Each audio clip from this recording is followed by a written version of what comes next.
Good evening to all of you. I'm really obliged. You have come in large numbers and leaving your very valuable time. Thanks for all. आज हम गीता का अध्ययन start करेंगे. थोड़ा mic थोड़ा hello.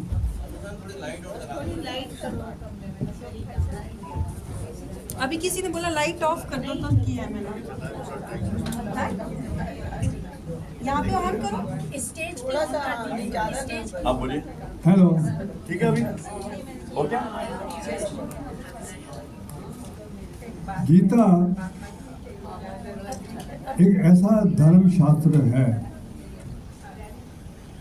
जो हमारी लाइफ की सारी समस्याओं का समाधान है.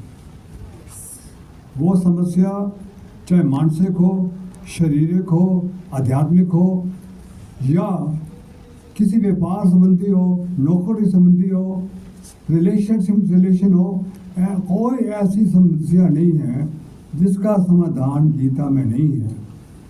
जब आदमी चारों तरफ निराश हो जाता है, कुछ सुनाई नहीं देता, इनकार होता है. जैसे एक व्यक्ति जंगल में चारों तरफ अग्नि से घिरा होता है और कोई रास्ता नहीं है कि इस भयानक अग्नि से बाहर कैसे जाऊं. वहाँ भी गीता मार्गदर्शन करती है, बताती है इस भयानक अग्नि से आप कैसे बाहर आते हैं. जो गीता का अध्ययन करता है, सुनाता है, सुनता है, उसकी सारी और उसकी शिक्षाओं को पालन की कोशिश भी करता है, तो उसके संसार के जितने दुख का निवारण होता है, सुख शांति बिताता है और अगला जन्म भी उसका उज्जवल होता है.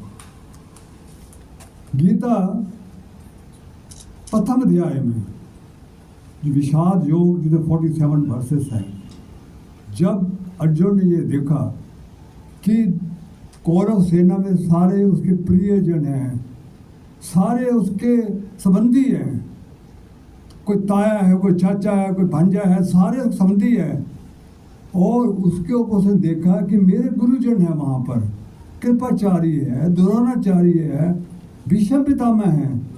तो वो कहने लगा, हे मधुसूदन, मेरे से ये भयानक पाप क्यों कराते हो, अपने परिजनों को वध क्यों करवाते हो. और ये गुरुजन तो परमात्मा के ऊपर होता है, गुरु का दर्जा परमात्मा से ऊपर होता है, उनको वध करने के लिए मुझे कहते हो, इतना घोर अपराध करने के कहते हो. मैं सोच भी कह नहीं सकता कि मैं इतने गुरुजनों जिन्होंने मुझे पाला पोसा और जिन्होंने मुझे सिखाया, उनके ऊपर मैं बाण चलाऊं, ये हो भी नहीं सकता. तो उन्होंने कहा, गुरु हत्वा हे महान भावन शौर भोक्तम. हे मधुसूदन, इन महाजन गुरु को मारकर मैं श्रेय और भोगूंगा. अगर इनको जी गया भोगूंगा, इससे अच्छा तो है मैं जंगल में जाकर भिक्षा क्यों ना बंधूं. भक्ष्यम आहे लोके, भक्ष्यम होता है भिक्षा का अन्न. मैं जंगल में जाकर भिक्षा मांगना ज़्यादा पसंद करूंगा, जाए इन गुरुओं को और अपने प्रियजनों को मारकर. ये कहकर वो रथ के पीछे चला गया और बैठ गया. थोड़ी देर के बाद अर्जुन फिर उठे और रथ से नीचे उतरे और फिर कहने लगा, हे मधुसूदन, मैं चारों तरफ कंफ्यूज हो गया हूँ, मुझे अंधकार दिखाते हो, मुझे मार्गदर्शन करो, मुझे क्या करना है. आप मेरे फर्स्ट टाइम क्या, मैं आपकी शरण में आया हूँ, मैं आपका शिष्य हूँ. शिष्यते अहम शादी माम त्वां प्रपन्नम. मैं आपका शिष्य हूँ, त्वां प्रपन्नम में मैं आपकी शरण में हूँ. शोधी माँ, मुझे शिक्षा दीजिए. और क्या रो पड़े और गिर गए कि भगवान मुझे बचाइए, इस घनघोर सुनसान अंधेरे से बाहर निकालिए. ये कहा, फूट कर रोने लगे. जब भगवान ने ये कहा कि मेरा सच्चा भगत है, उनको प्यार से उठाया, रथ पर बिठाया और गीता सुनाने लगे. तो गीता आपके अध्याय 2 से शुरू होती है दो का है जो दो का सांख्य योग है। सांख्य योग होता है नॉलेज। नॉलेज किसके बारे नॉलेज? इस पूरे अध्याय के 72 वर्सेस को मैंने 3 भागों में बांटा है। पहला है 1 to 29 वर्सेस में आत्मा क्या है, परमात्मा क्या है, उसकी नॉलेज। और दूसरा में है धर्म युद्ध। धर्म युद्ध है क्या, मतलब क्या धर्म युद्ध का, उसके बाद नॉलेज। और तीसरा वर्सेस है 40 से लेकर 72 स्थिर बुद्धि, उसके ऊपर नॉलेज। मैं आपको वही वर्सेस बताऊंगा जिसमें गीता का सार है। सारे लेना बहुत मुश्किल है इस कम समय में, और हर पार्ट जब पार्ट एक होगा ज़्यादा इम्पॉर्टेंट होगा कि इसका हमारे निजी शरीर में हम क्या सीखते हैं, that is more important than the Gita. उसमें मैं ज़्यादा ध्यान दूंगा कि जो गीता है उस हमारी ज़िंदगी में कैसी खुशहाली लाती है। तो पहला है आपका अध्याय 1 जो आत्मा परमात्मा में कहते हैं। मधुसूदन कहने लगा, हे अर्जुन, ये शरीर जो है नाशवान है। ये शरीर के जो अमर है वो सिर्फ आत्मा है। आत्मा ही सर्वव्यापी है, नित्य है, अचल है और सनातन है। ये आत्मा नहीं मरती, ये शरीर मरता है। नैनम छंदर क्षत्राणी, नैनम छंदर क्षत्राणी कि आत्मा को ना कोई शस्त्र मार सकता है, नैनम दहती पावका, ना अग्नि इसको जला सकती है, नैनम चैनम कद्यापि अपो, ना जल इसको गीला कर सकता है, ना शोषति माता, ना पवन को सुखा सकती है। वासासानि जीर्ण्यानि यथा विहाय, नवानि गणयाति नरो प्राणी, तथा श्रेयानि विहाय जीर्णा, न अन्यानि स्यान्ति नवानि देहि। जैसे एक मनुष्य पुराने शरीरों को त्याग कर नए शरीर धारण करते हैं, ऐसे ही आत्मा पुराने शरीरों को त्याग कर नए शरीर धारण करता है। तो इसमें शोक करने की क्या बात है, शोक मत कर। उसके बाद भगवान कहते हैं ऐसा कोई काल नहीं था। 12 वर्सेस में कहता, हे अर्जुन, हमारे बहुत हो चुके हमारे जन्म, मुझे याद है, तुमको याद नहीं है, पर ऐसा कोई लोग नहीं था जो हम ना हो, और कोई ऐसा लोग आएगा नहीं जो हम नहीं होंगे। हर काल में हम थे। हम सत दैट मीन्स हर काल का मतलब है कि सतयुग भी हम थे, द्रेपा में भी थे, द्वापर में भी थे, और कलयुग में हैं ही हैं। और ऐसा नहीं है कि हम मर जाएंगे तो वापस नहीं आएंगे। 2024 में भी हैं, 2003 में भी होंगे, 4000 में भी होंगे। ऐसा कोई काल नहीं हम नहीं होंगे। इसलिए तुम शोक मत कर। उसने कहा था देहानि अस्मिन् यथा देहे कुमार योजन यथा तथा देहांत प्राप्ति घोरा तत्न मोहिती। जैसे आदमी पैदा होता है, जन्म के बाद वो जवान होता है, उसका शरीर बहुत नहीं रहता, शरीर चेंज हो जाता है। और जवानी के बाद बुढ़ापा आता है, फिर शरीर चेंज होता है। तब तो तुम नहीं कहते हाय मेरा शरीर क्यों चेंज हुआ। अब ये जीर्ण शरीर मरने वाला है, अब तो नया शरीर आएगा। अब तो वो दुखी किस बात का, सुख होना चाहिए। अब नया शरीर मिलेगा, अब क्या दुख भाई, इनको मारने दुख को दुख होता है। तो जातस्य ध्रुवा वित्यो ध्रुव जत्तसी, जो पैदा हुआ है उसका मृत्यु निश्चित है। इसलिए death is not the end of life. सुनिए, death is not end of life. Who dies, he begins to born, and who born, he begins to die. That means that death is like a sleep, and birth is like a waking up. That's all. अब 28वें में कहते हैं, हे अर्जुन, हम बड़े कम काल के लिए यहाँ आते हैं।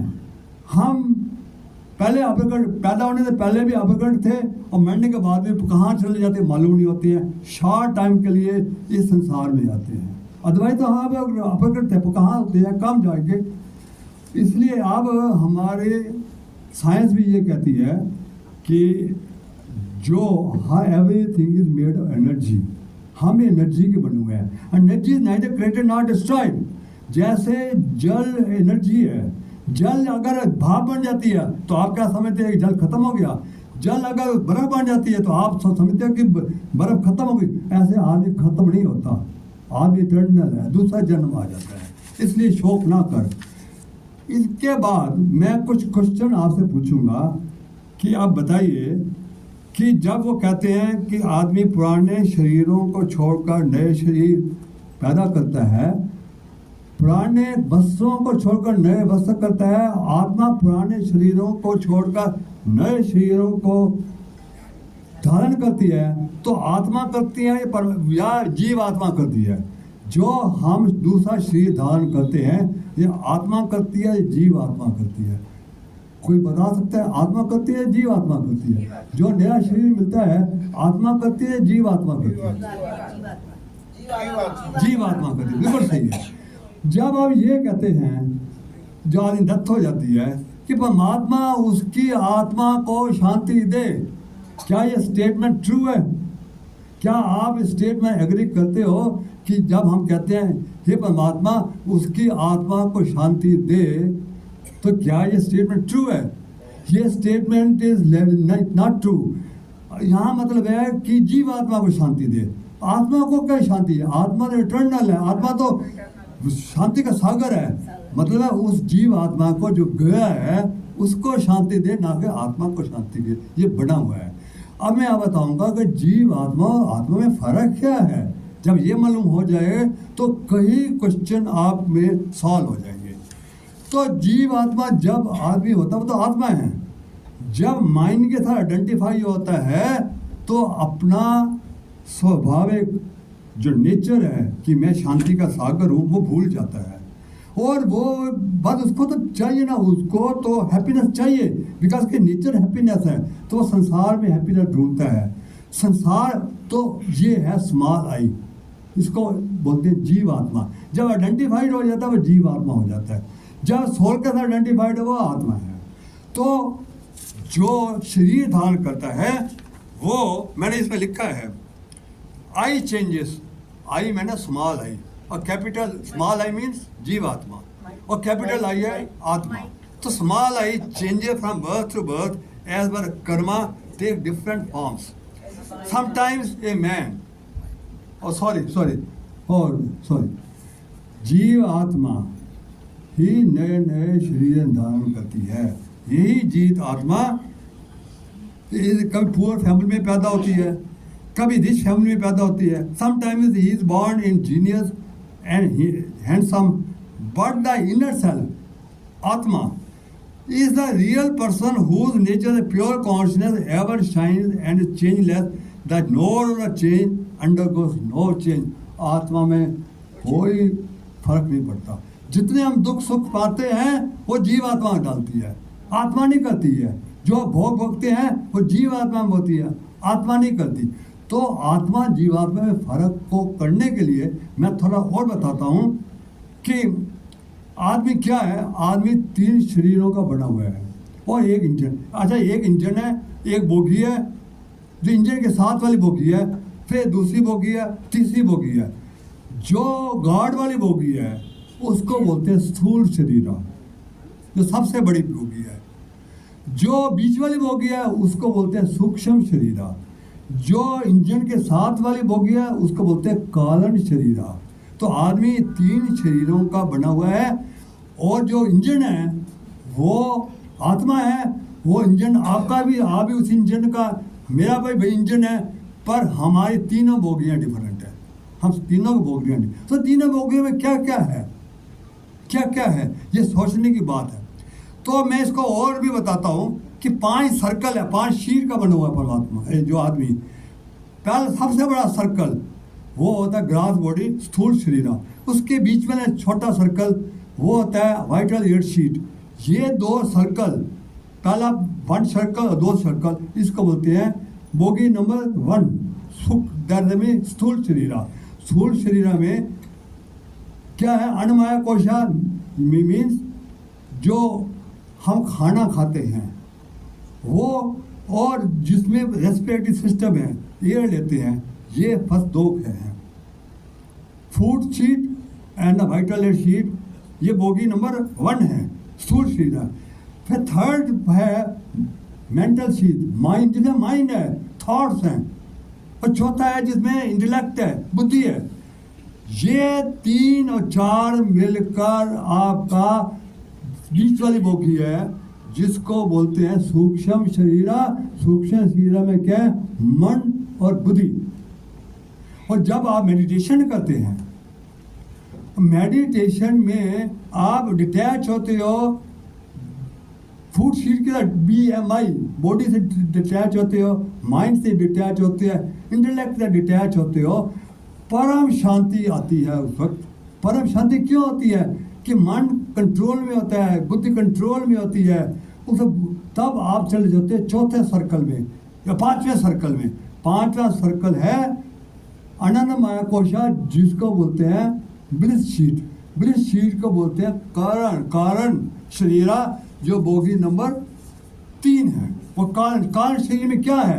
कारण शरीर में कर्मों का, जो कर्म किए हुए हैं उनका स्टोरेज। और सूक्ष्म शरीर के बारे आप अगर जानोगे तो आपकी जिंदगी बेहतर हो जाएगी। सूक्ष्म शरीर में क्या हुआ? सबसे माइंड है, बुद्धि है, और 5 इंद्रियां हैं। 5 इंद्रियां कौन से? ज्ञान इंद्रिया, 5 कर्म इंद्रिया। आप कह रहे कर्म ये स्थूल शरीर का है, स्थूल शरीर का है, पर इसका जो सॉफ्टवेयर है वो हमारे सूक्ष्म शरीर में है। ये 5 इंद्रियों से, ज्ञान इंद्रियों से हम संसार का चीज़ें परसीव करते हैं। वो उसका जो परसेप्शन है, उसका इमेज कहाँ पड़ता है? आपका मैं इंटेलेक्ट शीट पर, इंटेलेक्ट शीट पर उसका सारा का सारा होता है। अगर आप अच्छा परसीव कर रही हैं, ज्ञान इंद्रियां अच्छा परसीव कर रही है, तो गुड थॉट्स होंगे। अगर इंद्रियां वासनाएं और नेगेटिव थॉट्स परसीव कर रही हैं, वो उसकी वासनाएं बनेंगी। तो इंटेलेक्चुअल शीट जितना इमेज होता है उसको थॉट्स में कन्वर्ट करता है। तो थॉट्स कहाँ से आते हैं? थॉट्स आते हैं जो संसार से आप परसीव करती हो इन ज्ञान इंद्रियों से, वो इंटेलेक्ट में होता है। इंटेलेक्ट होते हैं जिस थिंग्स, इसको कन्वर्ट करते हैं थॉट्स, और थॉट्स कन्वर्ट करते हैं फीलिंग्स को। फीलिंग्स है हमारा माइंड। और माइंड जब आता है, अगर माइंड की वासना से भरा होता है माइंड, तो माइंड फिर अपने कर्म इंद्रियों को बोलता है, वासनाओं को चित्त करने के लिए कि ये करने वाला हमारे हाथ पैर है, उसको इंस्ट्रक्शन देता है माइंड। माइंड है फील करता है, और माइंड के ऊपर है बुद्धि थॉट्स फीलिंग में कन्वर्ट, ये मन बुद्धि में। तो आपके सूक्ष्म शरीर में सब चीज़ें हैं। इसमें वासनाएं भी हैं, कामनाएं भी हैं, इसमें इच्छाएं भी हैं, क्योंकि इच्छा बंडल हो, जो वासनाएं बंडल ऑफ इच्छा, वो वासनाएं बनती है। इसमें इच्छाएं भी हैं, इसमें सारे संस्कार हैं। संस्कार कहाँ से बनते हैं? जो कर्म होता है, जो कर्म कहाँ से बनता है? Every thought is a Karma. ये सारे तो गुड थॉट अच्छे कर्मों में होते हैं, गंदे थॉट गंदे कर्म में होते हैं। ये कर्म बनाते हैं, कर्म हमारे संस्कार बनाते हैं, संस्कार हमारे एटीट्यूड बनाते हैं, वही कर्म हमारा भाग्य बनाता है। तो आप ये सोचिए सूक्ष्म शरीर में कितना कुछ है। सूक्ष्म शरीर is the biggest doctor in the world. मैं कहता हूँ वर्ल्ड का सबसे बड़ा डॉक्टर सूक्ष्म शरीर है। कैसे है? कि जो आपके नेगेटिव थॉट्स हैं, वरीज हैं, चिंताएं हैं, ये जितनियाँ स्थूल शरीर में बीमारियां हैं, 90% बीमारियां पहले सूक्ष्म शरीर में होती है। कैंसर हुआ, ब्रेन ट्यूमर हुआ, डिमेंशिया हुआ, या हार्ट रिलेटेड हुआ, सारियां बीमारियां कहाँ उत्पन्न होती हैं? यहाँ। तो उसके बाद स्थूल शरीर में आती हैं। डॉक्टर का काम होता है स्थूल शरीर करना। उसको नहीं मालूम कि स्थूल ये कहाँ से आया। ये डज नॉट नो कि मैं इस बीमारी को रूट को कैसे बंद करूं। अगर कोई आदमी सूक्ष्म शरीर को विकसित कर ले, तो मैं कहता हूँ 90% यहाँ हॉस्पिटल ही बंद हो जाएं। हॉस्पिटल जो होते हैं, सारी बीमारियाँ कहाँ से आती हैं? सूक्ष्म शरीर से आती हैं। 10% होती हैं जो होते हैं आपका क्लाइमेट अच्छा नहीं है, बहुत पोल्यूशन है, ये वो है, खाने में ये है, और 10% में ही आती है। 90% सूक्ष्म शरीर में है। सूक्ष्म शरीर इज द भाग्य विधाता, आपके भाग्य को बताने वाला है। भाग्य बनता कहाँ से है? कर्मों से भाग बन गया है। ये कर्म जो सूक्ष्म यही भाग बनाते हैं। तो भाग, अच्छा भाग और गंदा भाग, ये सूक्ष्म, आपके संस्कार सूक्ष्म शरीर बना रहे हैं, आपका एटीट्यूड बिहेवियर सूक्ष्म शरीर बना रहा है। तो सूक्ष्म शरीर जितनियां हमारी समस्याएं हैं उसका मूल कारण सूक्ष्म शरीर है, चाहे वो हमारी मेंटल सफरिंग हो या हमारी फिजिकल सफरिंग हो, सारा सूक्ष्म शरीर होता है। जैसे एक आदमी रेप करता है, किसी को मारता है, तो उसका जो वाइटल अंग है वो सूक्ष्म शरीर में लूसेस वाइटलिटी खत्म हो जाता है। तो नेक्स्ट जन्म में वो नपुंसक बनने का। एक आदमी किसी को धड़ से मार देता है, आप देखते हो, मैं इसको गले को मार देता है, धड़ से मार देता है हाथ से, वो उसका जो दायां हाथ से है जिससे उसे मारा, वो दायां हाथ का जो है वाइटलिटी वो सूक्ष्म शरीर में खत्म हो जाती है। तो अगले जन्म में वो अपहाइज पैदा होता है। तो सारियाँ की सारियाँ फिजिकल सफरिंग और मेंटल सफरिंग, एगनी, जो आदमी डिप्रेशन, वरीज, चिंताएं, अपने प्रियजनों से दूर हो जाना, ये मेंटल सारी सूक्ष्म शरीर इनका भी कारण होता है। आपने पिछले जन्म में कुछ ऐसे किए हो गया, वायलेंस की हुई, जेलसी की हुई है, रॉबरी की हुई है, ऐसे कितने होते हैं जो मेंटल सफरिंग के काज करते हैं। तो अब मैं ये बताना चाहता हूँ कि ये सूक्ष्म शरीर का पूरा पैकेज, ये अगर आपने यहाँ सुधार लिया तो सुख और शांति यहीं मिलेगी आपको। और यही पूरा पैकेज नेक्स्ट जन्म में जाता है, यही जाता है नेक्स्ट जन्म में। नेक्स्ट जन्म में आपको अच्छा शरीर धारण करना है तो सूक्ष्म शरीर को विकसित करिए। क्या आपका प्रूफ है कि सारा जाता बात? व्हाट इज द प्रूफ कि पूरा पैकेज जो है सूक्ष्म शरीर नेक्स्ट जन्म में जाता है? क्या पैकेज? इसका प्रूफ यही है कि 4 साल 5 साल के बच्चे जो है, बच्चा होता है, जितना आध्यात्मिक होता है, पूरा आध्यात्मिक ज्ञान आपका नेक्स्ट जन्म में जाता है। ये जो धार्मिक जो आप सुन रहे हैं, ये आप जो आज सुन रहे हैं, आपके सूक्ष्म शरीर को विकसित बना रहा है और यही चीज़ आपके नेक्स्ट जन्म में काम आ रही है। और उससे होता है कि 4-5 साल के बच्चे को पूरी गीता कैसे आ जाती है? एक बच्चा इतना इंटेलिजेंट पैदा होता है, बुद्धि पूरी विकसित होकर जो हो जाती है वो नेक्स्ट जन्म में जाती है। तो ये प्रूफ है कि नेक्स्ट जन्म में एक बच्चा सुंदर पैदा होता है। वो कहाँ से पैदा होता है? अच्छे घराने में पैदा होता है।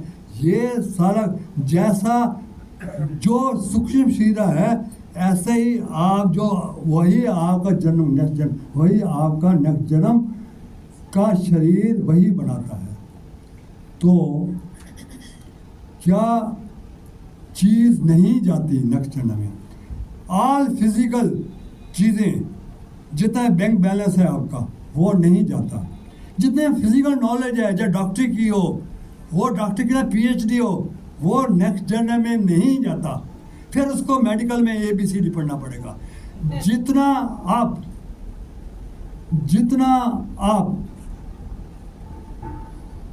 चाहे एक आदमी कितना मेडिकल का हो और कितना एक ड्राइवर हो, गाड़ी चलानी आती है, पर नेक्स्ट जन्म में फिर उसको गाड़ी चलानी होगी। जो इसके रिलेटेड है, कोई चीज़ नहीं जाती। तो आपको क्या करना है? आपको आज से ये करना है कि जो जाता है उस पर ध्यान दो। क्योंकि बैंक बैलेंस तो जाने वाला नहीं है, ना असेट्स जाने वाले हैं। और अभी जो टाइम रह गया है, अगर सुंदर शरीर पैदा करना चाहते हो और चाहते हो कि मैं आपके आने वाले माँ बाप को मैं एक अच्छा तोहफा दूं, आपको लोग तय करेंगे। कोई कहता ना बच्चा पैदा हुआ है, ये माँ बाप का नाम रोशन करेगा। आप सुंदर शरीर बनकर अच्छे संस्कार लेकर जाओ और इतने सुंदर बच्चे अच्छे घराने में पैदा हो, माँ बाप भी फख्र करके अभी से माँ बाप का रोशन हो जाएगा। आप फ्यूचर के माँ बाप के असेस बन सकते हो, सुंदर शरीर धारण कर सकते हो। ये चीज़ें जो हमारे सूक्ष्म शरीर। तो आपका जीवात्मा क्या हुई? जीवात्मा है बोगी नंबर 2 और बोगी नंबर 3। जो कारण शरीर और सूक्ष्म शरीर, ये पूरा का पूरा जीवात्मा बोलते हैं। इन पर ध्यान दो, ये चीज करेंगे। अब वो बोलेगा कि क्या प्रूफ है कि सूक्ष्म शरीर आपके अंदर है? कोई प्रूफ है? बिल्कुल प्रूफ है। आप ऑपरेशन होता है आपका डॉक्टर का, तो डॉक्टर का ऑपरेशन डॉक्टर बता सकते हैं कि ये आदमी के संस्कार अच्छे हैं और ये आदमी के संस्कार बुरे, क्या कह सकता है? तो वो क्योंकि थॉट्स कहाँ से आते हैं? कोई वहाँ अंदर फिजिकल बॉडी में कोई है कोई थॉट्स की जगह? कहाँ से आते हैं?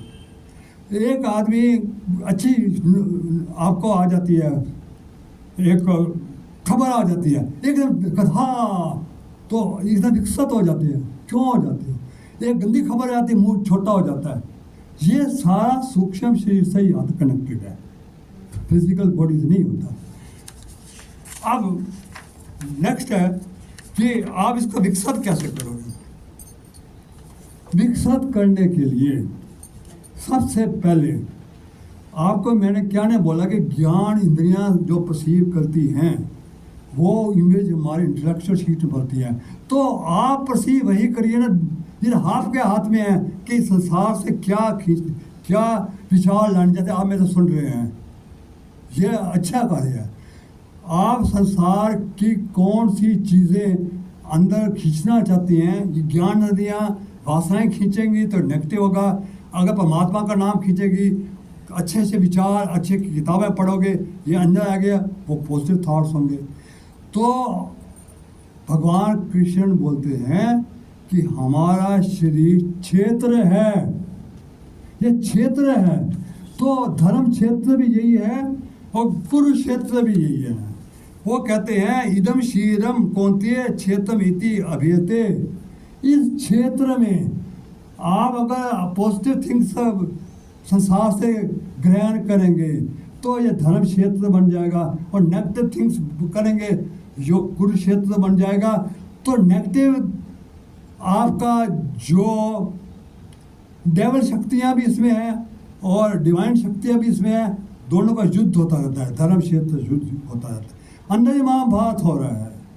तो आप महाभारत अंदर को जिसने जीत लिया उसने नेक्स्ट जन्म में जीत लिया, इस जन्म में जीत लिया। तो यही कहने का है कि आप वही परसीव करो। और दूसरा आप कैसे करेंगे? प्राणों का बना हुआ है, ये हमारा सूक्ष्म प्राणों का बना है। तो प्राणायाम से इसको विकसित करिए। तो प्राणायाम जब करते हो तो आप क्या करते हो? आप सांसों पर ध्यान दो। सांसों पर ध्यान देकर पहले तो ये करो कि इसमें जो एक्सेल कर रहे हो वो कार्बन डाइऑक्साइड कर रहे हो। तो carbon dioxide is related to physical स्थूल शरीर। अब एक और शरीर में बात मानो, ये और करोगे कि नेगेटिव थॉट्स भी पंच हो रहे हैं। तो नेगेटिव थॉट पंच होंगे सूक्ष्म शरीर से, और जो आपका एसिडिटी है, ये कार्बन डाइऑक्साइड हो गए, ये एक्सेल करोगे, इस पर ध्यान दोगे तो ये सूक्ष्म आपका स्थूल शरीर। तो प्राणायाम से स्थूल शरीर और सूक्ष्म शरीर दोनों को क्लीन कर सकते हो। और तीसरा है मंत्र जाप, परमात्मा का नाम। मंत्र जाप या परमात्मा का नाम करने से उसके जो वाइब्रेशंस हैं आपके सूक्ष्म शरीर के जितनी नाड़ियाँ हैं, 72,000 नाड़ियाँ हैं। 72,000 नाड़ियाँ कोई डॉक्टर भी नहीं गिन पाएगा, ये तो हमारे वेदों में लिखा हुआ है। ये पिंगला इंगला और जो सुषमा है ये भी उसके पार्ट हैं। सातवां चक्र जो है वो भी इसी के पार्ट है, सूक्ष्म शरीर हैं। ये चलने शुरू हुए, ये झांकला गया इनको, इनमें आपके नेगेटिव थॉट ब्लॉकेज की हुई हैं। जब मंत्र का जाप करते हो और BMI से ऊपर उठ जाते हो तो आपका सूक्ष्म शरीर विकसित हो जाता है, पूरे के अंदर रोशनी आ जाती है, पूरे ब्लॉकेज खत्म हो जाते हैं, चक्र चलने लग जाते हैं, जो संकल है वो चलने लग जाती है। ये विकसित करने का नक्त है। और सबसे अच्छा तरीका है मेडिटेशन, द ब्यूटीफुल मेडिटेशन से। और जब परमात्मा का नाम लेने से सारा का सारा सूक्ष्म शरीर से बाहर आ जाता है। आपके शरीर से बाहर कैसे आ जाता है?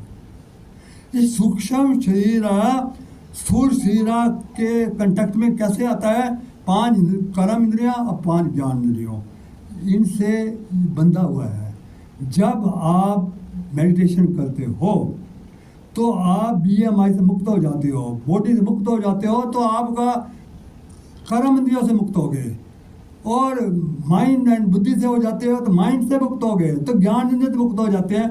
तो सूक्ष्म शरीर हमारे स्थूल शरीर से बाहर आकर आपका डिवाइन के साथ मिलकर पूरी डिवाइन शक्तियाँ लेना शुरू कर देता है। देखिए मेडिटेशन में पूरे संस्कार आपके चेंज हो जाएंगे। जो आपके संचित कर्मा हुए हैं, जो संचित कर्मा आपके गंदे आप डेस्टिनी बने, वो ख़त्म हो जाएंगे। जो अच्छे कर्म है संचित कर्मा, वो जल्दी जल्दी डेस्टिनी बदल जाएंगे। मतलब है जो मेडिटेशन करने से अच्छा टाइम बहुत जल्दी आ जाएगा। तो मेडिटेशन अब क्या होता है, जब डेथ होती है तो क्या होता है? तो डेथ होती है तो पहले आपकी सूक्ष्म शरीर, पहले कर्म इंद्रियां सुन्न हो जाती है, फिर ज्ञान इंद्रियां सुन्न होती है, आंखों में कोई रोशनी नजर नहीं आती। इसका मतलब है कि सूक्ष्म शरीर ने छोड़ दिया, सूर्य को छोड़ दिया, वो अगले जन्म में चला गया। अभी मैं इसको ज़्यादा टाइम ना लेते हुए नेक्स्ट में आता हूँ, नेक्स्ट पार्ट में होता है। यही कहने का मतलब है कि अभी आपको क्या करना है, आपको शुरू से विकसित करना है, अगले जन्म को अच्छा बनाना है, उस जन्म में जो बाकी रह गया उसको अच्छा बनाना है। तो ध्यान दीजिए, क्योंकि आप क्या करते हो, आप स्थूल शरीर के बीच में पड़े हुए हो। सूक्ष्म शरीर इधर जड़ और स्थूल शरीर पत्ते। आप पत्तों को पानी देते हो या जड़ को पानी दोगे? बताइए, आप पानी किसको देते हो? पौधे को। जड़ को देते हो या पौधे को देते हो? किसको देते हो? जड़ को देते हो। पर हम क्यों किसको पौधे, हम किसको दे रहे हैं? हम तो पत्तों को दे रहे हैं, स्थूल शरीर को दे रहे हैं, नहीं दवाइयाँ खाकर जी रहे हैं। हम कभी ध्यान ही नहीं देते बस सूक्ष्म शरीर क्या है। यही सबको डॉक्टर है, उस पर ध्यान दें। तो आज से पानी पत्तों में मत दीजिए, पानी आप सूक्ष्म शरीर में दीजिए, तो आप सबका भला होगा। यही बात होगा। नेक्स्ट करने से मैं धर्म युद्ध करने से पहले एक आपसे रिक्वेस्ट करता हूँ कि जो मैं बोलता हूँ और जब मैं डालता हूँ, प्लीज़ शेयर मजबूर करिए। नॉट ए सिंगल आदमी शेयर करता है। जब मैं वीडियो डालता हूँ कि कोई शेयर नहीं करता, बहुत दुख की बात होता है। अगर अच्छा लगता है प्लीज़ करिए, या आपका भी अच्छा लगा मुझे भी अच्छा लगेगा। Please do share it when मैं इसको अगर डालता हूँ तो प्लीज़ शेयर करके वाकई आपको अच्छा लगा। ये आपका ही, आप भी सुखी होंगे, एक पुण्य का काम करोगे, वो कुछ नहीं है। आप करेगा दूसरे लोगों को भी पढ़ेंगे, ये पुण्य का काम होगा, कुछ मुझे कुछ नहीं मिलने वाला। 11वें युद्ध क्या है? जब अर्जुन ने, अब मैं ध्यान से सुनना जो करने वाला हूँ, भगवान कृष्ण ने अर्जुन को बोला कि हे अर्जुन, जब महाराजा युधिष्ठिर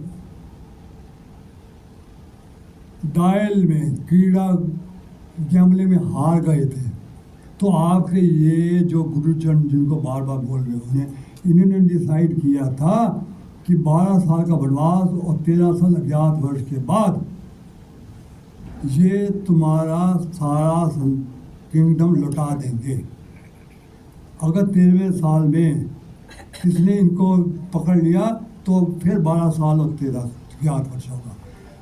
तो तुमने तो 12 साल काट लिया और 13 साल अज्ञात में हो गए, तो आप ये तुम्हारा किंगडम क्यों नहीं देते? जब मैं संधि छेद के लिए गया था तो मैंने बोला आप तुम, ये एग्रीमेंट हुआ था, तुम्हारे सारे कृपाचार्य द्रोणाचार्य और इन्होंने तो बनाया है। अब ये कहाँ, आप तो चुप मुँह में शादी की हो, और कहता मैं एक मुँह वो नहीं दूंगा, एक सुई का नौका नहीं दूंगा। ये कहाँ का न्याय है? और जो तुम जो बोल रहे हो कि मेरे प्रियजन है, प्रियजन है, कहाँ है ये प्रियजन है? ये दुशासन पर जो है, जो कुलवधु है वो माँ के बराबर होती है, उसको खींच कर ला रहे हैं। किस बात का? माँ जो भाभी माँ के बराबर होती है उसको निमस्कार कर रहे हैं। कहाँ का प्रियजन है? तुमको लाख में मारने की कोशिश की, कुंती समेत जलाने की कोशिश की है। कहाँ के तुम्हारे प्रियजन, कैसे तुम्हारे के लिए मोह पैदा हो गया है। और ये तुम्हारे जो सौ काल गुरु हैं, अरे जब निवस्त हो रही है बेचारी भीख मारी है, मुझे बचाओ बचाओ, ये बैठे मुंह बंद किए हुए हैं। तुम्हारी कुलवधु निवस्त हो रही है और तुम मुंह में ताला लेकर बैठे हुए हो। किस बात के गुरु हो तुम? और तुम नहीं तो भाग जाओ, तो तुम बैठे क्यों हो? क्या देखना चाहते हो कि तुम्हारी कुलवधु निवस्त में कैसा लगती हो? छी छी छी छी। ऐसे गुरुजनों को तो मारना ही अच्छा है। कैसे भी गुरुजन बोल रहे हो? इसलिए तुम युद्ध करो, और जब तुम युद्ध नहीं करोगे तो क्या होगा? असंगठन हो जाएगा। तुम आज ये लोग कुलवधु को नहीं छोड़ रहे, कल कितनी स्त्रियों को, अबला स्त्रियों को करेंगे, और इसका सारा पाप तुमको लगेगा। आपके जितने इनोसेंट लोगों को मारेंगे उसका पाप तुमने लगेगा। आज तुम बांध छोड़ नहीं पड़ोगे, तुम्हारे सारी सेना मारी जाएगी, तुम्हारे युधिष्ठिर महाराज को बंदी बना दिया जाएगा। तुम अगर नहीं करोगे तो तुमको महा पाप लगेगा। तो क्या उन्होंने बोला? अथ चेत तुम इमं धर्मस्य संग्राम न कर्ष्यति, अगर तुम ये धर्म संग्राम नहीं करोगे, तत् स्वधर्म च कौंतीय हित्वा च कीर्ति हित्वा हो पाप अपवासी में। अगर तुम ये धर्म युद्ध नहीं करोगे, तुम अपना धर्म और कीर्ति खोकर, अपना धर्म और कीर्ति खोकर क्या बोला? पाप के भागी बनोगे। इसके बाद 34, 35, 36, 37 में इसको एलबरेट किया है कि कीर्ति खोने का मतलब क्या है। दुर्योधन, शकुनी, दुशासन तुम्हें कौवड़ क्या बुलाएंगे कि युद्ध से के डर का जंगल में भाग गया, ये कौवड़ है। तुम्हें ऐसे ऐसे बच्चे कहेंगे, आवाज वचन अपन सब नपुंसक बोलेंगे, ये कौवड़ है, भाग गया, जंगल में भाग गया, इससे कुछ नहीं होने वाला। हाँ हाँ हाँ हाँ। ये सुनकर ये शब्द मृत्यु से बढ़कर तुमको पेनफुल होंगे। क्या तुम युद्ध नहीं करोगे? ये सुनकर भी युद्ध नहीं करोगे? अगर मारा जाएगा तो 100 को प्राप्त होगा, अगर जीत गया तो पृथ्वी को राज करेगा। This is the unique opportunity to go to heaven. तुम्हारे स्वर्ग के द्वार तो खुले हुए हैं, अगर मारा गया तो सिर्फ स्वर्ग में जाएगा। It is gateway to heaven. अगर मारा गया तो स्वर्ग में जाएगा, और जीत गया तो पूरी पृथ्वी का राज भोगेगा। दोनों हाथ में लड्डू हैं, तो क्यों नहीं तू युद्ध करे? इसलिए जय प्रजय हानि लाभ को एक समान कर युद्ध कर, यही तुम्हारा धर्म है और यही तुम्हारा कर्म है। इससे हम क्या सीखते हैं? अब सुनिए, जिस जो मैं बोलता हूँ second portion, that is more important than the first portion. इससे हमने क्या सीखा? देखिए, महाभारत किसको बोलते हैं? भगवान कृष्ण ने कहा था कि आज हमारा महाभारत बंटा हुआ है। आधे जो राजा हैं वो कौरवों की तरफ है, आधे राजा पांडवों की तरफ है। ये छोटे छोटे हैं, कोई मगध के हैं, कोई विराट है, ये छोटे छोटे हैं, सारे के बंटे हुए हैं। इनको एक करना है, इनको महाभारत बनाना है, और तभी होगा। और अधर्म को ख़त्म करना है, अधर्म को ख़त्म करना है, एक करना है, पूरे भारत को महाभारत बनाना है। और जो युधिष्ठिर जी है, यही छत्रपति होंगे। ये जब उन्होंने बाद में अश्वमेध यज्ञ किया और एकमात्र राजा बने इसके बाद, और पूरे अधर्म का ये महाभारत बन गया जब युद्ध हुआ। तो हमारे महाभारत क्या है? हमारा महाभारत ऑलरेडी बात हो चुका है और फर्दर खंडित हो रहा है। जब हमारा सम्राट अशोका था, आप जान सकते हो कि हमारा भारत का एरिया तब क्या था? 5 billion square kilometre, 50 lakh square kilometre area था जब अशोका था। तब अफगानिस्तान, पाकिस्तान, बांग्लादेश ये सब हमारा अधीन थे। और अब जो है 32 लाख स्क्वायर किलोमीटर रह गया, 3.2 बिलियन स्क्वायर मीटर, 5 मिलियन से 3.2 बिलियन स्क्वायर किलोमीटर रह गया। पता 50 लाख से 32 लाख से ऑलरेडी महाभारत से महाभारत, और इसको तुम फर्दर खंडित करने जा रहे हो। ये खंडन क्यों हुआ? ये खंडन तब हुआ, पहले तो जब मोहम्मद गौरी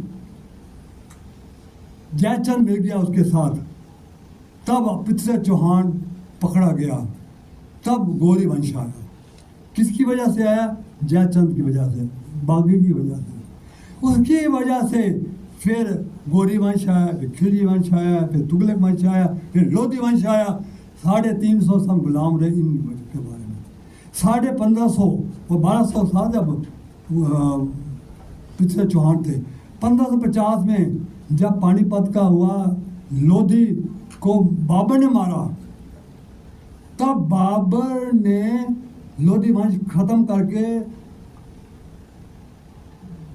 दिल्ली के राज को हथियाना चाहा, तो राणा सांगा ने नहीं करने दिया। सुनिए, राणा सांगा ने नहीं करने दिया। जितने दवा किया राणा सांगा मुंह के मारी। राणा सांगा कहता राणा सांगा से नहीं जीत। बाबर ने बोला मैं राणा सांगा ने जीत नहीं पाऊंगा। उसने उसके 2 नवाबों को शह दिया, पैसा दिया। उन 2 नवाबों ने जहर दी राणा सांगा को। उन 2 नवाबों की जहर की वजह से राणा सांगा मारा गया और बाबर मुगल वंश आ गए। 300 साल मुगलों के वंश हुए उन 2 कमीनों की वजह से, 2 बागियों की वजह से। 300 साल हम ये मुगल वंश में आए। इसके बीच में जब अकबर का वक्त आया, अकबर को मालूम था कि ये राजपूत बड़े शूरवीर है, राणा प्रताप थे, राणा प्रताप से मैं नहीं जीत पाऊंगा। उसने क्या किया, जोधाबाई से शादी कर ली, राजपूत थी, और उसके भाई मान सिंह को सेनापति बना दिया और राजपूत को राजपूत से लड़ाया।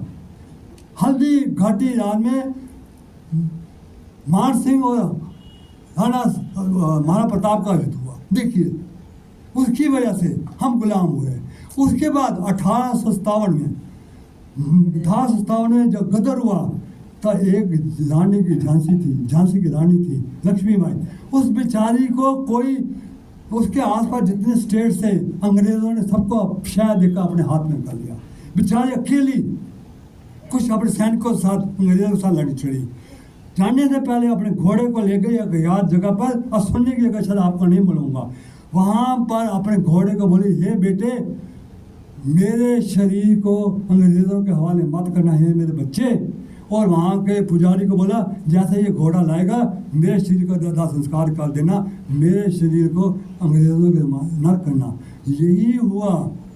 जब पूरी तरह घायल हो गई और घोड़े ने देख लिया कि बचने वाली नहीं है, और बेचारे कैसे थी कि इधर उधर करता करता वहीं पहुँच गया उस पुजारी के पास।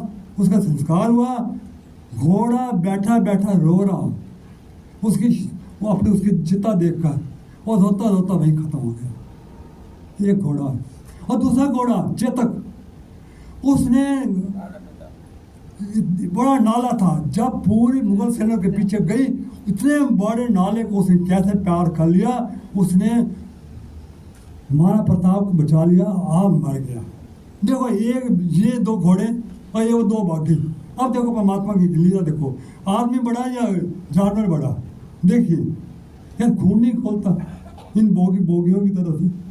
उसके बाद हमारा अब क्या है, ऑलरेडी हमारा का कर्तव्य है इस भारत को महाभारत बनाना। हमारे हिंदू ऑलरेडी बटे हुए हैं, कोई जातियों के नाम पर, कोई भाषाओं के नाम पर, कोई कल्चर के नाम पर इतने आलसी हो गए हैं। इनको हमारा पहला है कि देश को बचाओ, अपने को बचाओ। हमारे लोग इतने आलसी हो गए हैं कि वोट डालने नहीं आते। अरे वोट नहीं डालते हैं, ये महापाप है।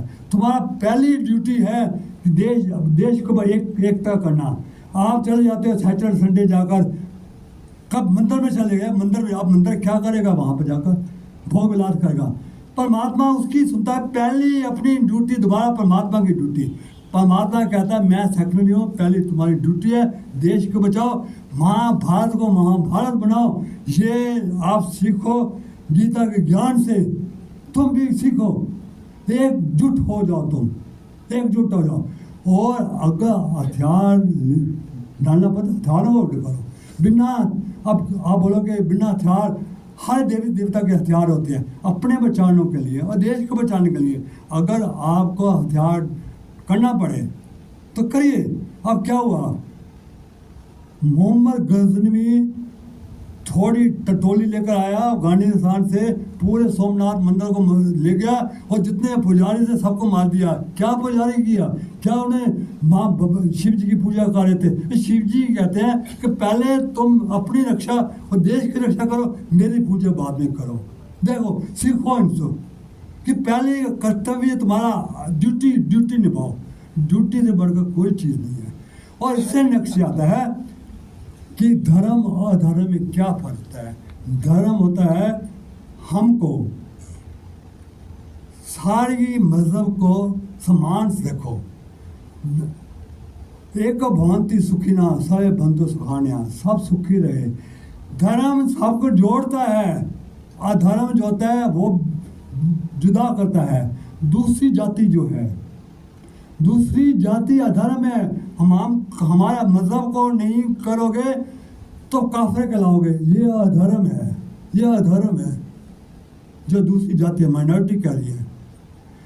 अब देखो औरंगजेब ने क्या किया था, गुरु तेग बहादुर नाम है गुरुदेव जी, बोला था कि मेरे मजहब को करोगे तो मैं मार दूंगा। उसने मजहब नहीं किया। अब देखो कितनी हिम्मत है गुरु तेग बहादुर ने, बैठे हुए हैं मेरा सिर उतार दो, मैं नहीं करूँगा। देखो हिम्मत चाहिए ना, बैठे हुए तो सिर उतार दो। बच्चे गुरु गोबिंद सिंह के छोटे छोटे बच्चे, इतने सुंदर बच्चे, मैं इस्लाम धर्म को नहीं अपनाऊंगा।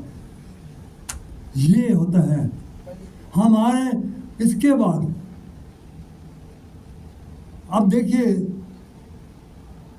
हमारे कितने अच्छे अच्छे लोग हुए हैं, जैसे भिलानी झांसी, हमारे जो माँ को देश आज़ादी मिली है, देश की आज़ादी मिली है भगत सिंह की वजह से, जिन्होंने फांसी दे दिया। अरे भाग्यो इनको देखो, जिन्होंने अपने मजहब को नहीं छोड़ा, अपने धर्म को नहीं छोड़ा। और जो बागी हैं आजकल जो माइनॉरिटी को शह दे रहे हैं, माइनॉरिटी संगठन कर रहे हैं, इनको शह कर रहे हो, तुम इन पर देखो, इनकी कुर्बानियों को देखो और फिर तुम्हारा जो दिल है पहाड़ जाएगा। इनको देखो, मैं उन पहाड़ियों के उन बागियों की तरफ है जो हमारे धर्म को खंडन करने, हमारे महाभारत को खंडन करना चाहते हैं। तो हम यही शिक्षा मांगते हैं कि महाभारत, हमारे भारत को महाभारत बनाओ और भारत को एकजुटता बनाओ और सुख और शांति लो। ये हम सीखते हैं इस दिशा से। अब तीसरा मैं जाता हूँ, स्थिर बुद्धि। स्थिर बुद्धि क्या आपको जो मैं सुना रहा हूँ समझ आ रही है, क्लियर आ रहे हैं? क्या आप जो मैं बोल रहा हूँ, you are one of them, जो मैं बोल रहा हूँ, जो शिक्षाएं सुन रहा हूँ। आपसे बाद में पूछूंगा तो पहले मैं स्थिर बुद्धि के बारे में 4 शब्द बोलता हूँ। स्थिर बुद्धि होती है इविनेस ऑफ माइंड।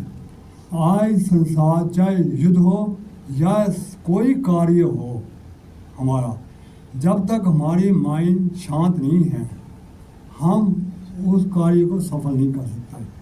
सारा पहला ही काम है मन को शांत करना। अगर आप किसी कार्य को पूरा करना चाहते हो तो मन शांत कैसे हो, कैसे शांत हो? तो इसमें लिखा हुआ है पहला, कर्माणि एवं अधिकार्यस्तु मां फलेषु कदाचन। तुम्हारा काम कर्म करना है, अध्याय उसके फल पर इच्छा नहीं है। पहला तो क्या इससे मां को कैसे स्थिर बुद्धि मिलती है? मान लिया मैंने फल की इच्छा की तो 2 काम होंगे, या कोई काम किया फल की इच्छा की है, 2 ही हो सकते हैं ना, या मुझे इच्छा पूरी हुई या इच्छा ना पूरी, 2 ही हो सकते हैं। अगर इच्छा पूरी नहीं होगी तो गुस्सा आएगा, हाय मेरी इच्छा नहीं पूरी हुई। गुस्सा आने से क्रोध आएगा, क्रोधात भवति समोहा, मूड भाव के हो जाएंगे, समोहा संपत्ति विमलता, स्मृति आपकी विनाश हो जाएगी, स्मृति प्रशांत बुद्धि, उससे बुद्धि विनाश होगी, बुद्धि विनाश सबका विनाश हो जाएगा।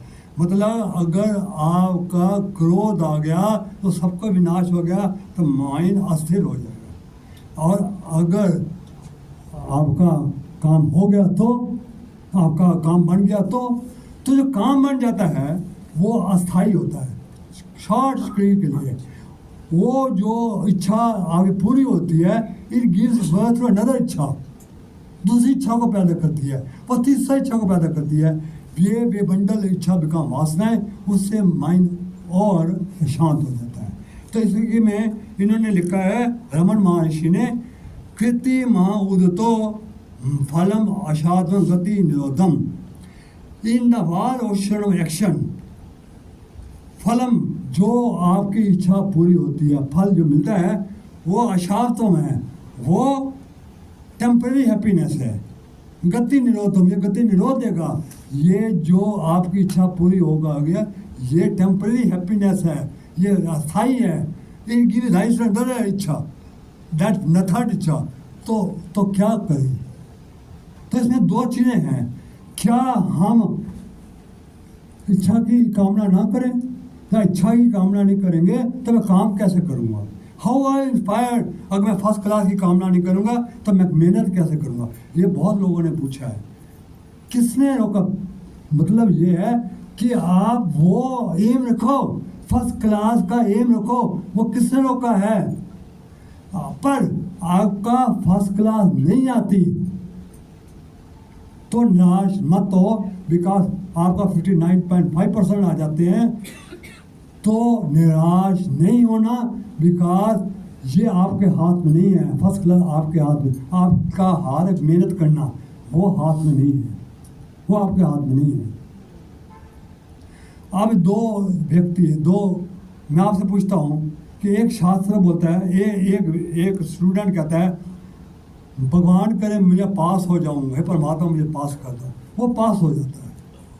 तो एक कहता है मेरी फर्स्ट क्लास होती है, उसकी सेकंड क्लास आ जाती है। जो सेकंड क्लास है वो तो पूरा डिप्रेशन में चला गया हुआ। जो फर्स्ट क्लास आता है वो लड्डू बांट रहे हैं, वो लड्डू बांट रहे हैं, दोनों पास हुए हैं, वो लड्डू बांट रहे हैं। हालांकि उसके 40% आया है, उसके 59.8% आया। इसलिए एग्जामिनेशन ना कॉज ऑफ सारो, आपको ये चीज़ चाहिए, ये आपके हाथ में नहीं है, ये परमात्मा के हाथ में है। इसलिए वो कहते हैं परमात्मा को छोड़ दो। तो अर्पित करने से क्या होता है? तो महर्षि रमन महर्षि ने कहते हैं ईश्वर अर्पितम ना इच्छा कृतम, ईश्वर पर अर्पित कर दो। तो इच्छा पर अर्पित करके मन कर, जब चीज़ आप काम करो, इच्छा कर दो, तो आप डूअर नहीं होते। जब क्योंकि ईश्वर पर छोड़ दिया, डूअर तब होते हैं जो फल की इच्छा करते हो। जब डूअर नहीं होते परमात्मा, अब परमात्मा का काम है कि परमात्मा छोड़ दिया कि आपका क्या करना है, ये परमात्मा की रिस्पॉन्सिबिलिटी हो जाती है। तो परमात्मा अच्छा ही करता है। अब मैं ये बताता हूँ कि मेरे इंजीनियरिंग कॉलेज के 2 स्टूडेंट्स जो टॉपर थे, वो स्ट्रगल करे, जब लगा वो नौकरियों में, अभी तक उनको वो नहीं मिला। जो सेकंड क्लास में आया था, मेरा 2-3 आया था, जो सेकंड क्लास आया था उसने परमात्मा को छोड़ दिया। सेकंड क्लास का जो बंदा था इंजीनियरिंग कॉलेज का, वो इंडियन ऑयल कॉर्पोरेशन चेयरमैन बन गया। जो टॉपर था वो स्ट्रगल कर रहा। तो जो परमात्मा में छोड़ता है तो वो सेकंड क्लास में होकर भी तुमको कहीं न कहीं पहुँचा देगा, बिकॉज वो परमात्मा की रिस्पॉन्सिबिलिटी होती है। इसलिए सब कुछ परमात्मा में छोड़ दो। तीसरा,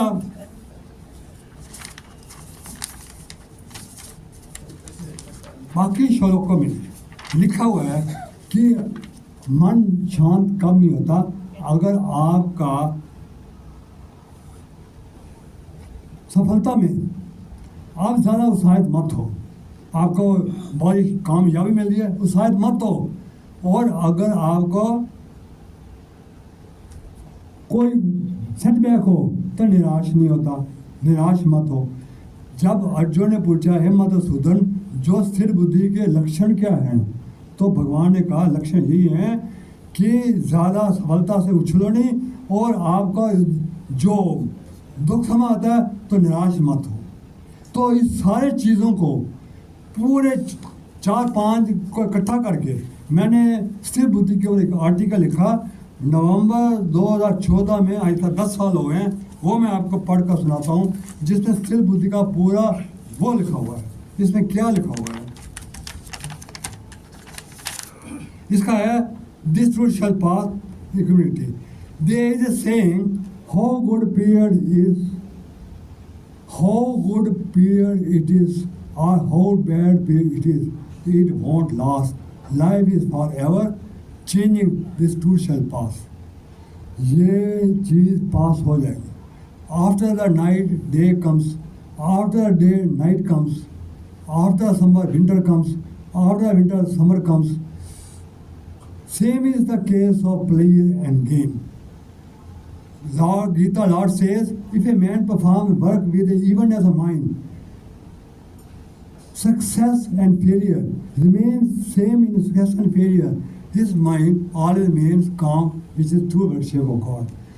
एक आदमी जब आपका मतलब आप व्यापार में बहुत पैसा आ गया, उसको लुटाओ नहीं, उसको खर्चो नहीं, उधर उधर मत करिए। तो यही लिखा है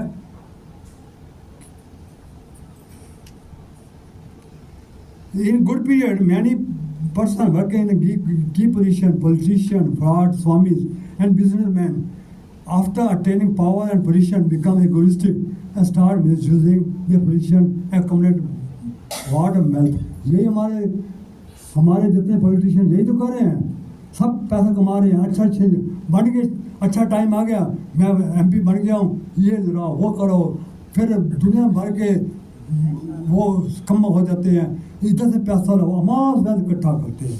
उनको ये नहीं पता कि ये आज पैसा कर रहे हैं, ये पीरियड सेम नहीं रहने वाला, ये हमारे पॉलिटिशियन कर रहे हैं। So they forget that this period is not going to last forever, and this too shall pass. When their bad period comes, they become victims of inquiries and court cases and they corrupt ethical acts. यही हमारे कितने लोग jail में गए हैं, आपके होते हुए कितने हमारे पुलिस जेल में गए हैं। जब पोजीशन में थे, दुनिया भर के पैसा कमा रहे थे, फ्रॉड केसेस कर रहे थे, ये कर रहे थे, ये घोटाला वो घोटाला, और फिर जेल में चले गए। कितने हुए आपके सामने सारे केसेस हैं। इसलिए ये कहना यूनियन माइंड में कि अच्छा टाइम और बुरा टाइम दोनों एक साथ, अच्छे के बाद बुरा आएगा, बुरे के बाद अच्छा आएगा। तो गंदा आता है तो परमात्मा को करो कि ये चला जाएगा, ये रहने वाला नहीं है, दिस ट्रूथ शैल पास। उस पर धैर्य करो, उस पर ध्यान करो कि बैड पीरियड, गंदा पीरियड हमेशा नहीं रहता, वो भी गिरा जाएगा। ये करोगे आपका माइंड पूरा शांत हो जाएगा। इसके बाद लास्ट कुछ श्लोक हैं कि माइंड को यूनिट करने के लिए आप जितने इंद्रियां हैं उस पर उन पर आसक्ति मत करो, उनके भोगों में ना भटका। जो इंद्रियां हैं ये माइंड को डिस्टर्ब करती है। इससे एक दफ़ा इंद्रियों के साथ हो जाओगे तो आसक्ति पैदा हो जाएगी, आसक्ति नहीं पूरी होगी तो क्रोध आएगा। तो माइंड को अपने इंद्रियों से बचा कर रखो, यूनियन परमात्मा ध्यान रखो, अच्छे विचार लाओ। आज का जो आज बताया था ये है, तो पहले में बताया था, पहले ये बताया था कि आप अपना जो सुखी चीज़ों को सुख करिए। जो आप जैसे आदमी कहता है ना, आप में जाने वाला अब्राड चीज़ें, आप जो चीज़ें डालनी है वो डालनी शुरू करिए आज से, कि आज मैं जाने वाला हूँ, नया शरीर आएगा, आप सुखी चीज़ें में अच्छा डालना शुरू करिए। बिकॉज ये चीज़ जानी है, फिजिकल जो चीज़ें हैं बाहर है वो कितना है, वो तथा है आपका गुजारा हो रहा है। तो पहला तो ये है कि उसको विकसित करिए, यहाँ भी शांति मिलेगी, अगले शांति मिलेगी, अच्छा शरीर मिलेगा। सेकंड है धर्म युद्ध। धर्म युद्ध में ये है कि भारत को महान भारत बनाने का है, देश को महान बनाना है, सारे एकता पैदा करनी है, आपने हारमोनी क्रिएट करनी है, और जो माइनॉरिटीज़ आ रही हैं उनके साथ डट का मुकाबला करना है, और देश को फर्दर खंडित नहीं होने देना। और तीसरा है कि परमात्मा पर छोड़ दो, वही सब कुछ करेगा। और लास्ट है जो हो रहा है, जो हुआ है वो अच्छा हुआ है, जो हो रहा है वो अच्छा है, जो होगा है वो अच्छा हुआ है। इन शब्दों के साथ मैं आपका धन्यवाद करता हूँ। कुछ पूछना चाहते हो तो ठीक है, नहीं तो कितने लोग कन्विंस हैं कि वाकई आज का दिन बहुत शिक्षा वाला है। कुछ कितने कहते कि आज हमको काफी शिक्षा मिली है। तब थैंक यू, क्योंकि शिक्षा यही सीनियर सिटीजन के लिए हमको